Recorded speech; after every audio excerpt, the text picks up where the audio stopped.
Welcome to Choice Classic Radio, where we bring to you the greatest old-time radio shows. Like us on Facebook, subscribe to us on YouTube, and thank you for donating at choiceclassicradio.com. This is WOR, New York. 7 o'clock by Longines, the world's most honored watch.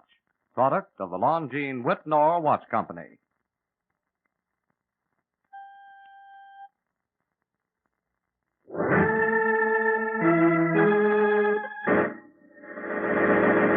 From New York City, the makers of Clipper Craft clothes for men and more than 1,200 leading retail stores from coast to coast present that immortal character created by Sir Arthur Conan Doyle, the world's most famous detective, Sherlock Holmes, starring John Stanley.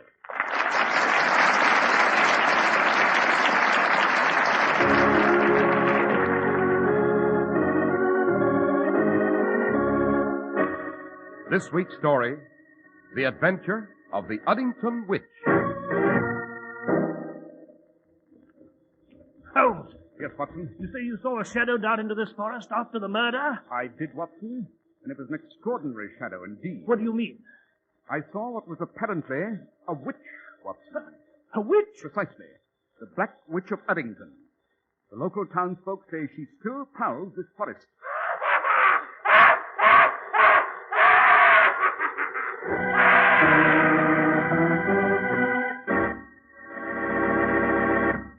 Well, good evening, Dr. Watson. Good evening, Mr. Harris. And what adventure are you working on tonight, Doctor? One of the strangest and weirdest in my memoirs. Holmes and I always referred to it as the adventure of the Uddington Witch. The Adventure of the Uddington Witch. Sounds like something to raise the gooseflesh, Doctor. Indeed it is, Mr. Harris. But first, Mr. Harris, I know you have something to say about Clippercraft clothes. Indeed I do.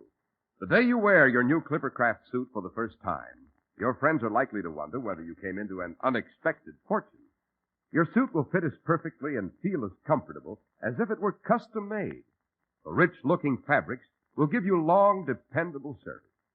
If your admiring friends wonder about your Clippercraft suit costing only $40 or $45, suggest that they drop into the independent store in your community that sells Clippercraft. This store is one of more than 1,200 of America's finest stores from coast to coast that combine their enormous purchasing power to keep your dollar from losing weight. That's why Clippercraft can offer you beautifully tailored worsted suits at an unbelievably low $45. Right now, your Clippercraft store can show you one in your favorite style and color. See his selection of topcoats and overcoats, too, and see for yourself how true it is that Clippercraft values can't be beat. Compare Clippercraft with clothes selling for many dollars more.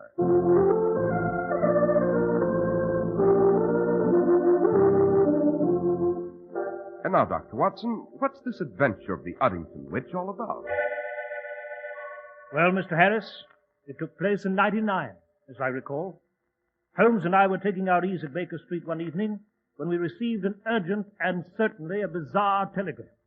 It came from Uddington, a town in the Shire of Lanark, in the lowlands of Scotland.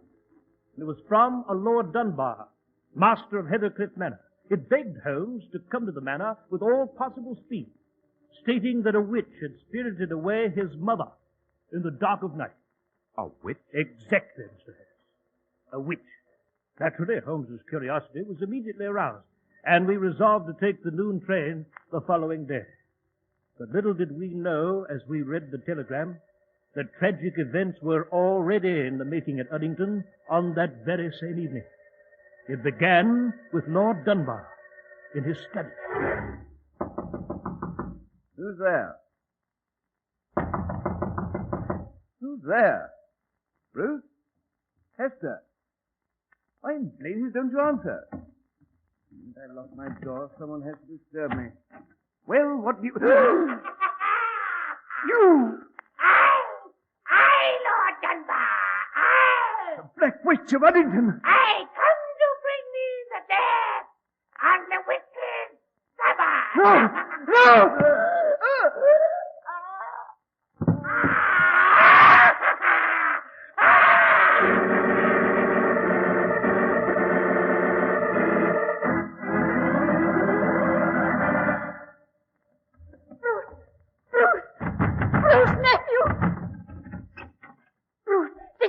That scream? Yes, I was in bed when it came. Positively ghastly, too. Seemed to come from Uncle Andrew's study. Oh, yes, Bruce. Please hurry. Something's wrong. Terribly wrong. Come on, Aunt Husker. Let's have a look. Here's the study. Uncle Andrew! Uncle Andrew! Oh, Bruce, there's no answer. Then we better look in. The door's open. Like... Good God. The witch's revenge. Andrew! Andrew! Oh!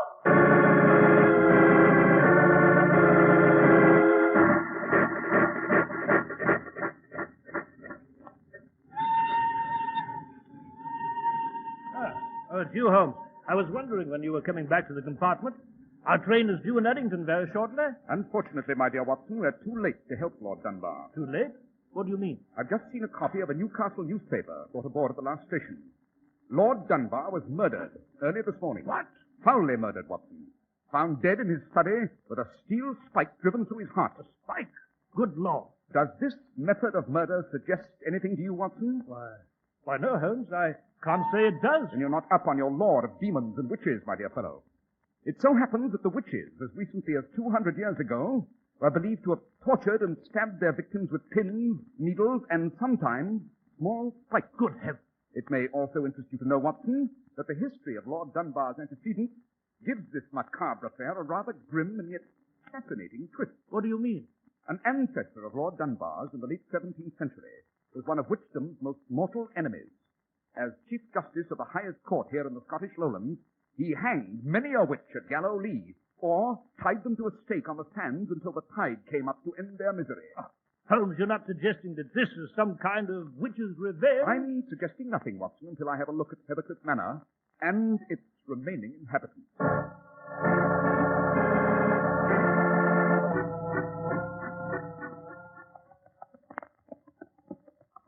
Say, driver, Aye, sir. when shall we arrive at Heathercliff Manor? If you look sharp yonder, you'll see the lights of the accursed house, just beyond that wood. You think it has some sort of curse there? Aye, as sure as my name is Angus Tavish, it's surely haunted by the Black Ones. You see that wood now? Yes? What about it, Tavish? 'Twas there that the Chief Justice, Lord William Dunbar, burned the famous witch, Isabella Whitburn. They say she stole a treasure chest of his and hid it somewhere in the woods. She was his cook, you see, and dealt in the black magic. It was there, among those trees, the witches meet for the Sabbath on Rumours Day. Aye, but you'll never catch Angus Tavish taking the wood road, where the Black Witch of Uddington roams.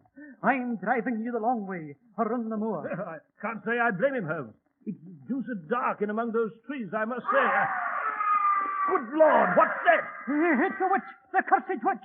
She's screaming and carrying on again. Tavish, quick, drive us through the wood road. No, sir. There's Look, a fiver in it for you if you do. I wouldn't take that road even if you gave me the treasure chest, the Black Witch fallen very bad. Come on, Watson. Let's get out of this carriage. Holmes, what on earth are you going to do? Quick, Watson, follow me. Run, man, run. As luck's with us, perhaps we can beard this witch in her den.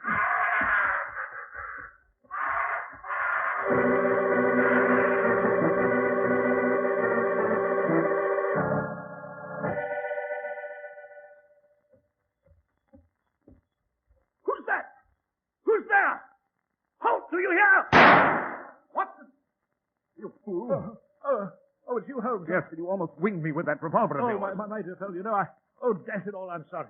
The truth is, I'm in a terrible sweat. I've been running through this foul wood, expecting every shadow under every tree to leap to the attack. Heard any more of that screaming and cackling, Watson? Oh, that confounded witch must have retired for the night, Holmes. Strange. Very strange. We've covered every foot of this wood. It's only a few hundred feet in every direction, yet no sign of our cackling friend. I might say, Holmes, I'd be just as happy if I never see it. Even the Black Witch of Uddington, with all her magical powers, couldn't vanish into thin air so fast. And that maniacal cackling seemed to come from this grove of oak trees here. I'd say it came from Hades, Holmes. The deuce, it sounds as though she were being tortured and burned at some stake. Yes, a terrifying effect, Watson, and well calculated to keep the curious away. Come, Watson. But where to now, Holmes? Suppose we go to the house and meet its occupants.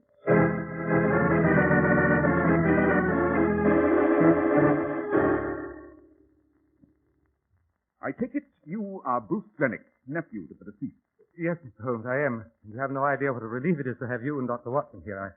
I knew my uncle had written you, and... Quite. I might add, we arrived in a most unorthodox manner. With a small wood in the rear of the house. Yes, I heard the most terrifying cackling and screaming there, Mr. Glennick. Couldn't find a trace of the dashed witch. I know. Frankly, gentlemen, I admire you for your courage. I count myself as brave as any man and not addicted to superstition. But I, for one, never had the nerve to enter that wood at night. Can't say I blame you much. Now then, Mr. Glennick, a question or two. Yes, Mr. Holmes? Have the official police been here? Yes, this morning. But the local constable found nothing. Conducted only a hurried investigation. I am afraid he is as much frightened by the legend as anyone else. Perhaps, but at the moment I'm not interested in legends, but in facts. This chain of tragedy, I understand, began with the disappearance of your great aunt. Yes, Lord Dunbar's mother. She disappeared from her room a few nights ago, and we've heard nothing of her since. You think, then, that she was taken by this black witch of Uddington? I don't know, Mr. Holmes. She might have just wandered off. My great aunt Emily, well, she was, shall we say, somewhat eccentric. In what way, Mr. Glennick? Oh, she kept muttering to herself, living in the past. Definitely unbalanced, Dr. Watson, but as far as I know, completely harmless. I see. Now then, are there any servants here at the manor? Only two. The rest have been frightened off. Who are these two? Cook and the gardener. And Lady Dunbar, where's she? I should like to talk to her.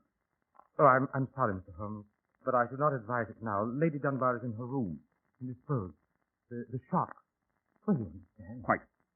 And now, Mr. Glennick, we should like to examine the body of your late uncle, Lord Dunbar.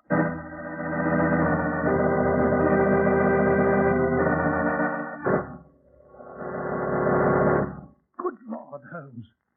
What a ghastly sight. No wonder young Glennick excused himself the moment he showed us to the study here. A sharp spike driven directly into Lord Dunbar's heart. Yes. And with considerable strength, I might add, Watson. Hello, what's this? What's what, Holmes? There seems to be some fresh soil on the lower part of this fatal spike. Fresh soil? Quite. And observe, Watson, the peculiar shape of this spike. Long and narrow. And the remnant of a bit of string attached to the spike head. Well, I can't say I consider all this significant, Holmes. You know, Oh. Come in. Mary Whitburn, the cook. Yes? Mr. Glennick roused me from my bed to prepare a hot supper for you. You'll find it in the dining room when you've a mind to eat it. Thank you, Mary. We'll be along presently. As you wish, sir. Rather peculiar coincidence, don't you think, Watson? You mean Holmes? I mean, this cook, Mary Whitburn, bears the same family name as the Isabella Whitburn, the Black Witch of Uddington. By Jove, Holmes, you're right. A remarkably ugly woman, too, with that mole on her cheek. Ah, yes, Watson, that mole on her cheek. Another peculiar coincidence. What do you mean? In the days when witchcraft was at its heyday, Watson, every witch bore what was called a witch's mark. And usually, it was a mole. Holmes, you mean this cook, Mary Whitburn, might be the It's black... a bit too early to draw any conclusion as yet, my dear Watson. But come, let's have a look at the garden. The garden? What for? I should like to examine the flower bed.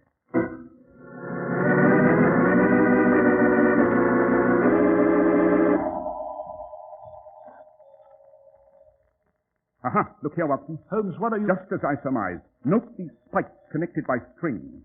The gardener uses them to stake off these flower beds. By Jove! The spike used to kill Lord Dunbar is very similar to this. And it had fresh soil on it. Precisely, my dear Watson. The murder spike was undoubtedly taken from the garden. Perhaps we should have a talk with the gardener here at our earliest opportunity. Holmes, good Lord, what? A scream, Watson, and it came from the house this time. Yes, it sounded like a creature in torment. Holmes! Look on the second floor of the house! The light's just gone out in that corner room there. Quick, Watson, follow me to the house. I'm afraid the Black Witch of Uddington has struck again.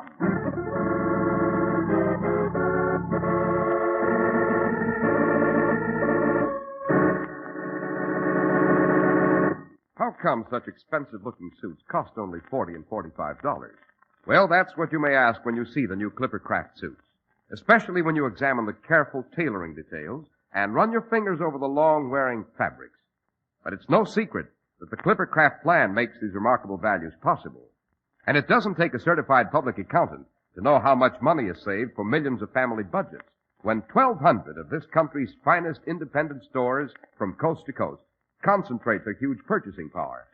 Yes, you'll have to agree. Clippercraft pure worsted suits are tremendous values at only $45. And be sure to see the new Clippercraft zipper top coat that's sweeping the country. A smart, lightweight coat that becomes a warm, cold weather coat when you zip in the lining. It's an all-weather sensation. That's why men who know insist on Clippercraft clothes. So be sure to visit the Clippercraft store in your city. These leading stores in the metropolitan area are proud to add their names to Clippercraft in your suits, top coats, and overcoats. In Manhattan, John Wanamaker Men's Stores, Broadway at 8th and 67 Liberty Street. Saks 34th, Broadway at 34th.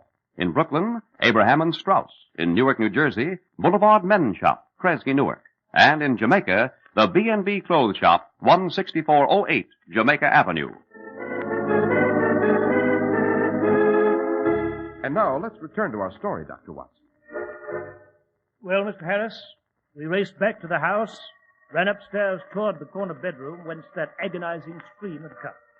It was there we found Lady Dunbar lying across the bed with a spike through her heart.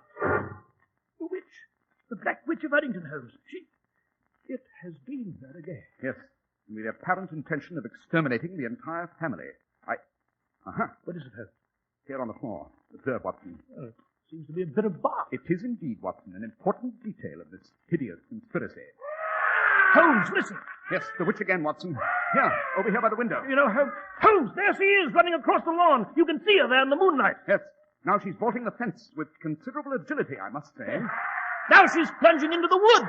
Quick, Watson, after her. And have your service revolver ready.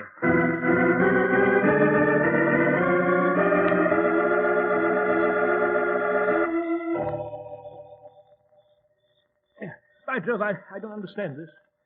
Watson, you don't understand what? Why, we followed that infernal creature into this grove of trees. We scoured every foot of it. And yet she's vanished again. Yes. Holmes, you're not even listening to me. What the deuce are you staring at? That large oak tree, Watson. A magnificent specimen, is it not? Note the huge trunk split toward its base. Obviously a dead tree struck by lightning many years ago. Oh, dash it, Holmes, I'm not interested in botany at this moment. My feet are soaked from the night dew on this blasted underbrush here. And furthermore, we've got some sort of black witch to contend with. Exactly, Watson. Suppose we drop in at the gardener's cottage on our way back to the manor. I trust you observed it was situated on the very edge of this wood.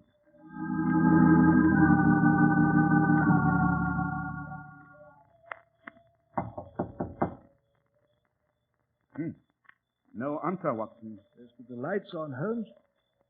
Perhaps the gardener's roaming around somewhere. Yes, perhaps. Suppose we try the door. Yes. It's unlocked. Come up. Everything seems to be quite in order here, Holmes. Yes, quite. Someone's coming. Yes. I fear we're in the rather embarrassing position of being intruders, Watson. What are you doing in my cottage? You are the gardener, I presume? Aye, I'm Macready, and I've no stomach for strangers coming into my house. Who be ye? My name is Holmes. Sherlock Holmes. This is Dr. Watson. We just found the light on, and the door was unlocked, and so we... Aye, the cook told me you'd come on this witch's night. She's an accursed house, and you'd best be off when she comes. We are grateful for your advice, Macready, but we are not ready to depart as yet. I presume you know that Lady Dunbar has been murdered. Aye, and the old lady, and her son Lord Dunbar before her. And the end is not yet, mark my... What is it, Mr. Holmes? Why do you stare at my coat so steady? I note that there's a small blood stain on your left sleeve, my dear Macready. Eh? I trust you can explain it to our mutual satisfaction. Why, yes. You see, Mr. Holmes, I killed a weasel. It was a week ago, I think. A bit of blood fell on my sleeve, no doubt. Oh, yes. No doubt. Oh, What? Oh, Holmes, it's Bruce Glennick. Tweedy, have you seen it? Oh, there you are, both of you. Holmes, my aunt, Lady Dunbar, she's been murdered by the witch, the Black Witch. Yes, Mr. Glennick, we're aware of that. You've just come from the house? Yes, I was awake in my sleep, heard a loud scream, and then I... Suppose we go back to the manor, Mr. Glennick, at once. Yes? Why? I should like to have a few words with your cook, Mary Whitburn.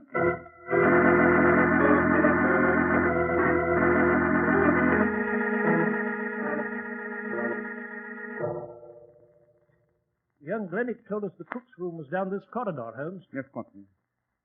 A very interesting young fellow, Bruce Glennick. We should do something about his tailor. His tailor? Sergeant Holmes, what are you talking about? His suit, Watson, and specifically that area of his trousers from his knees to his boots. I can't say I noticed anything, Holmes. Didn't you, Watson? Then you haven't used your eyes.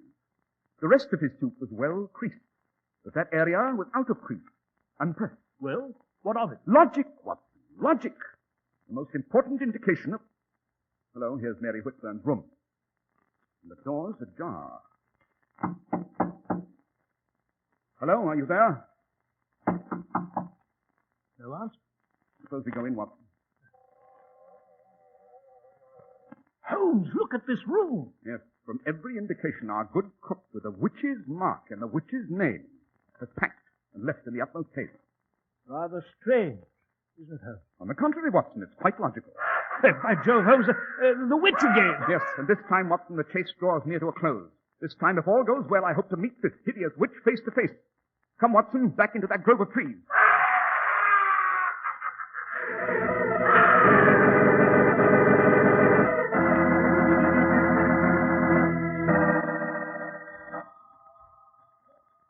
Holmes, that infernal cackling has stopped. It has indeed. But the moon has emerged, and we shall be able to see. Huh. Here we are. Here's that giant oak tree again, Watson, the one killed by lightning. What about it? The lightning split at the trunk. Note this aperture here. I still don't see why you're so interested in this confounded oak tree. Patience, Watson, patience.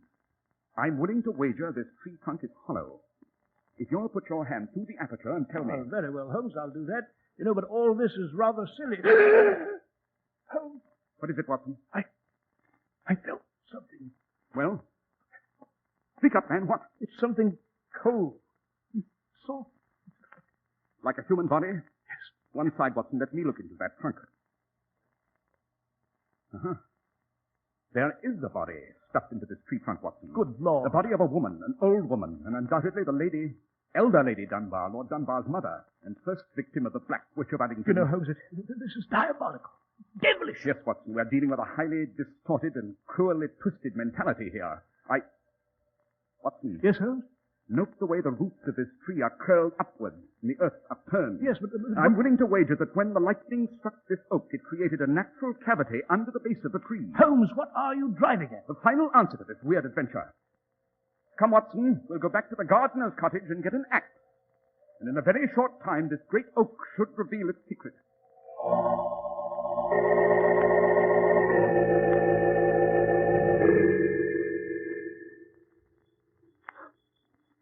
Hold on, Watson.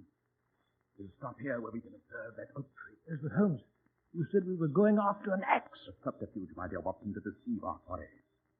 We'll wait until that tree reveals the secret of the man who's been posing as the Black Witch of Uddington. The man, Holmes? You mean the Black Witch is a he? Precisely, Watson. And to be even more explicit, I'm able to name the hideous murderer. Holmes, who is it? Quiet, Watson. Look at the aperture in that tree. By Jove, Holmes. It's a hand. Someone's crawling out from within the tree. You have your revolver ready, Watson? Yes, I do. There he comes out of that tree. Holmes, it's Bruce Glennick. Halt, Glennick! Stop in your tracks! Come on, Watson! Yes. Holmes! He's still running! Fire away, Watson, and shoot to kill if necessary.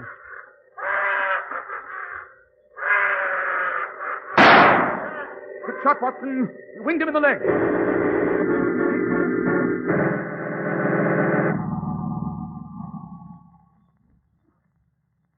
How is he, Watson? He's unconscious at the moment, Holmes. The pain, you know. But it's nothing serious, just a flesh wound. He'll come around in a minute. Holmes, how did you know that the witch was a man? Elementary, my dear Watson. It needed a man's strength to drive those fiendish murder strikes so deep. And it needed the agility of a young man to hurdle a 4-foot fence with skirts on, as we saw the witch do. Yes, but how did you know it was young Glennick here? Be no one else than Glennick. You remember he told us that he never entered this wood? That he was in bed at the time of Lady Dunbar's murder? Yes. Obviously he lied. The fact that the crease was missing in his trousers from the knee to his boots was proof of that. The only way he could have lost that crease was running through high brush soaked with night dew. And the only high brush in the area is among these trees. By Jove, Holmes, you're right. He couldn't have lost a crease up to his knees by merely running across a lawn. But how you knew the witch, young Glennick here, was using that hollow oak tree as a hideaway... Again, an elementary observation, Watson. We pursued the witch and lost him twice in a small area of trees. He couldn't have simply vanished among the trees. Therefore, he must have been inside one of them. The bit of bark we found in Lady Dunbar's room was oak. I see. And after that, it was merely a case of looking for a hollow oak tree large enough to... Exactly, Watson. This tree is unique in that respect. Furthermore, Bruce Glennick tried to divert suspicion to Macready, the gardener, by using the garden spikes as murder weapons. Yes, but that bloodstain on Macready's sleeve... Quite legitimate, Watson. The stain was old and dry, and its dark red color indicated that it had been on his sleeve for some days. He no doubt did kill a weasel, as he said. And the cook, Mary Whitman? Merely a terrified servant with a name fairly common to this vicinity, and an unfortunate mole. I can't say I blame her for leading post haste. Our friend Glennick is coming around. Yes, so he is. Holmes, why should young Glennick murder the members of his family, one by one? I think we may find the answer to that, my dear Watson, when we execute our original errand and chop down that accursed oak tree.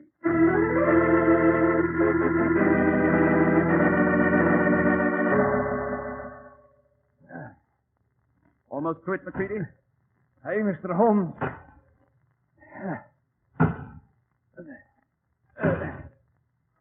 There she goes.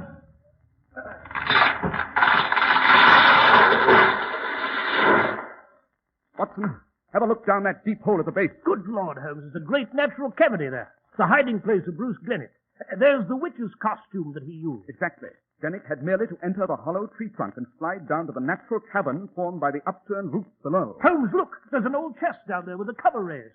And it's filled with money, jewels. Yes, Watson, the chest of the original Black Witch, Isabella Whitburn, stole from her master, the Chief Justice, Lord William Dunbar. And then she hid it here in this tree, back in the 17th century. Precisely. She died with her secret, and Bruce Glennick discovered it. And there you have the motive for his fiendish deeds, Watson. He intended to murder his family one by one so that he would finally remain sole heir of Heathercliff Manor. Then he could claim the treasure for himself. Exactly. But there's a grim and appropriate end to this witch's tale, Watson. Bruce Glennick is exposed, but he'll still suffer a witch's fate on the end of a good, stout Scottish rope.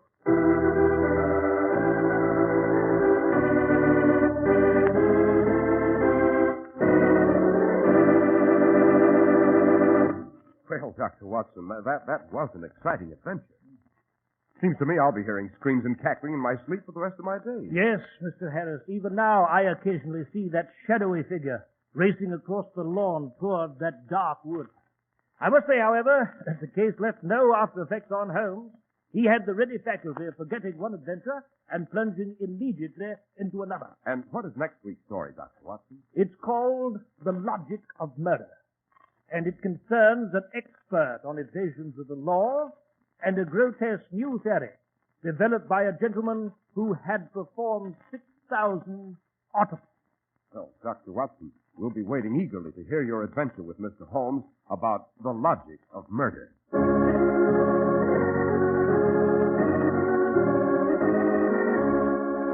The makers of Clippercraft clothes and more than 1,200 stores from coast to coast have brought you another in the new series of broadcasts featuring the world's most famous detective, Sherlock Holmes.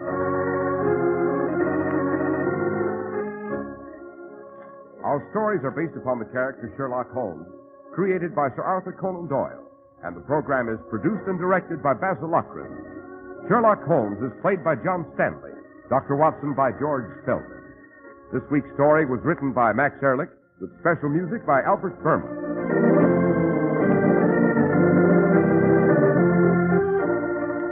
If you don't know your Clippercraft dealer, write Clippercraft, 200 Fifth Avenue, New York City.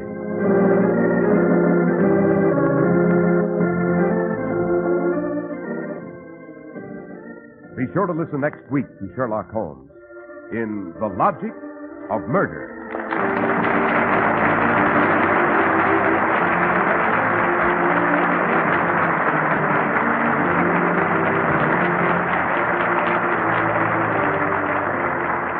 This is Cy Harris speaking for Clippercraft Clothes. This is the Mutual Broadcasting System.